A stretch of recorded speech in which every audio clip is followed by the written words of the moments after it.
Көпшілік тыңдармандарымның өтініші бойынша мен мынау үйдегі өсірген шыршаны далаға өсіруге ініме берген болатынмын. Бүгін жол түсіп інімнің үйіне келіп, ауылға сондағы шыршаны сіздерге түсіріп жатырмын. Далада өскен мына жерге ат кіріп кетті забордың ішіне. Мына жерде бойы 2,5 метр болыпты. Міне түп жағын сұрағанмын ғой, мына түп жағында жерге төселіп өскен төменгі бұтақтарын кесіпті биыл. Міне көктемде. Міне өте әдемі. Әлі бұл неге шыршаға шишкалар өскен жоқ, өйткені бүршіктер тек қана 15 жыл өскеннен кейін ғана бүршіктер шығады. Сондықтан шырша осындай күйде міне далаға өсіріп, оған бірақ күтім керек, мал жан бар дегендей, малдар жеп кеткен кезі де болды. Қазір енді аман-есен тұр осылай. Міне алыстан қарағанда осылай болып көрінеді. Өте әдемі. Көпшілік нелердің сұрауы бойынша тыңдаушыларымның көбісі сұрайды, шыршаны далаға отырғыздыңыздар ма деп.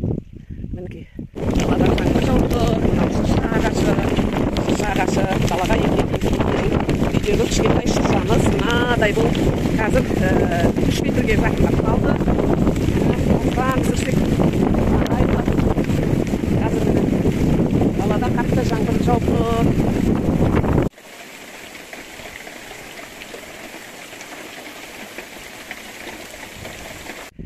Көпшілік нелердің сұрауы бойынша тыңдаушыларымның көбісі сұрайды, шыршаны далаға отырғыздыңыздар ма деп.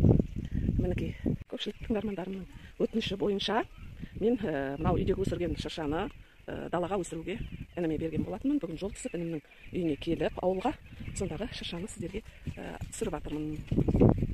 Далада өскен мына жерге ат кіріп кетті забордың ішіне. Мына жерде бойы 2,5 метр болыпты. Міне түп жағын сұрағанмын ғой, мына түп жағында жерге төселіп өскен төменгі бұтақтарын кесіпті биыл. Міне көктемде. Міне өте әдемі. Әлі бұл неге шыршаға шишкалар өскен жоқ, өйткені бүршіктер тек қана 15 жыл өскеннен кейін ғана бүршіктер шығады. Сондықтан шырша осындай күйде міне далаға өсіріп, оған бірақ күтім керек, мал жан бар дегендей, малдар жеп кеткен кезі де болды. Қазір енді аман-есен тұр осылай.